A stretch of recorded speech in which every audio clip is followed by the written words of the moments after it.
Mga dekorasyong pampasko pigpailawan na sa manibaybang lugar sa mga probinsya kan Kabikolan. Si Ripunta ang Christmas vibes na ini sa istorya ni Jessica Calino. Christmas is in the air na sa syudad nin Iriga.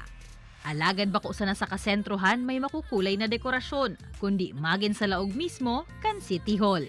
Sa inkaman magkiling na opisina, kanya-kanyang pakulo ang mga empleyado. Sigon ki Acting Tourism Officer Luisito Taduran, sarong kompetisyon ang pagarayunan ng Christmas decorations na ini na may temang Christmas Candyland. Saro subuot sa mga mayor na panundo ni Iriga City Mayor Rex Oliva, maggamit ni recycled materials, asin dapat limitado sa naan gastos kan mga opisina. So that people will not only come dito sa City Hall para magkaroon ng business, kundi especially ngayon, it's Christmas, magmukha namang maganda yung namin, yung mga offices. Bukas man ang mga opisina sa City Hall compound para bisitahon asin magkuanin litrato ang mga kliyente o residente kan syudad. Saya po ma'am kasi ang ganda na ng City Hall, maraming nagpupunta, nagpapapicture, nakikita nila ang spirit of parang bayanihan sa mga LGU employees kasi lahat kami nag-contribute para mapaganda ang City Hall. Panumanin makukulay na Christmas lights ang munisipyo kan Banwaan in Lagunoy. Agaw atensyon man ang iconic na higanting samhod sa Municipal Plaza.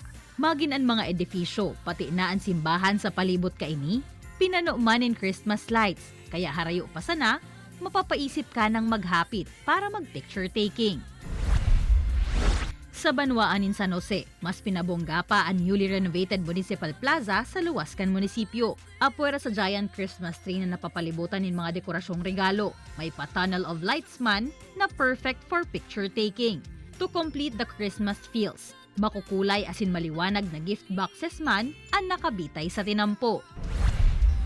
3, 2, 1!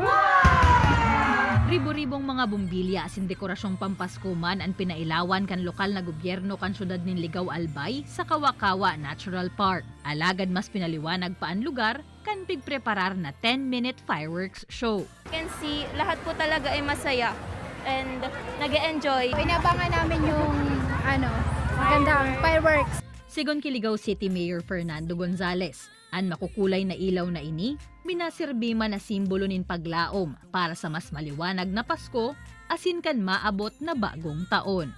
Damang-dama po, Mayor. Yeah, we made it simple this year because in order not to be too extravagant about it. Remember, we passed through a crisis and we did have a lot of major concerns. Kaibanan si Carlo Abonita, Jessica Calinog, Balitang Bicolandia.